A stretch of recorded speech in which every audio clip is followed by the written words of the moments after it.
মায়ের একটু অসচেতনতায় আজকে তার বুক খালি হয়ে গেল। তার বুকের মানিক তাকে ছেড়ে চিরবিদায় নিল।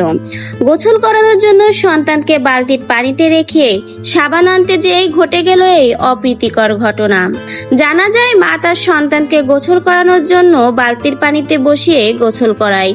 একসময় মনে পড়ে সন্তানকে সাবান দিয়ে গোসল করাবে, এজন্য সন্তানকে সেই বালতির ভিতরে বসিয়ে রেখেই মা ঘরে যায় সাবান আনতে। কিন্তু এতেই ঘটে গেল যেন মহাবিপদ।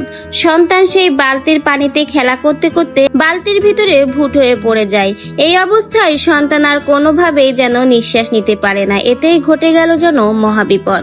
মা যখন সাবান নিয়ে তার সন্তানের কাছে আসলো, এই অবস্থায় দেখে ছুটে যায় তার সেই কোলের সন্তানের কাছে। কিন্তু ততটা সময় অনেকটাই দেরি হয়ে গেছে। মায়ের আত্মচিৎকার শুনে পাড়া প্রতিবেশীও যেন ছুটে আসে। সকলে তাকে দ্রুত এবং তার সন্তানকে সঙ্গে করে নিয়ে হাসপাতালে যায়। কিন্তু কর্তব্যরত ডাক্তার জানায় অনেকটাই দেরি হয়ে গেছে, তার কোলের দুধের সন্তান আর নেই। সে অনেক আগেই দুনিয়ার মায়া ত্যাগ করে চলে গেছে। অসতর্কতার জন্য সন্তান এভাবে পানিতে পড়ে যাওয়ায় সন্তান শ্বাস নিতে পারেনি এবং তাতেই ঘটে গেল এই অপ্রীতিকর ঘটনা।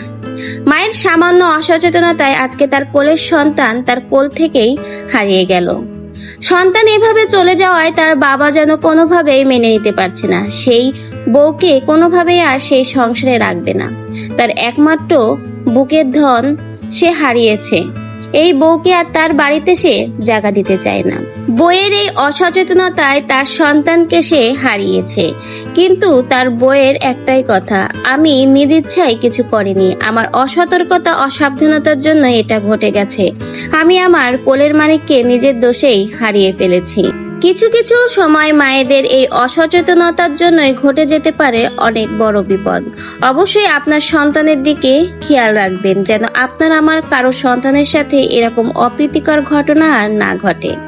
নিজের দোষেই সন্তানকে হারিয়ে মায়ের এই করুণ পরিণতির ঘটনাটা শুনে আপনার কি মন্তব্য? অবশ্যই আপনার মূল্যবান মন্তব্য কমেন্টে জানিয়ে যাবেন। নতুন ভিডিওর আপডেট পেতে চ্যানেলটিকে সাবস্ক্রাইব করে পাশে থাকবেন। ধন্যবাদ।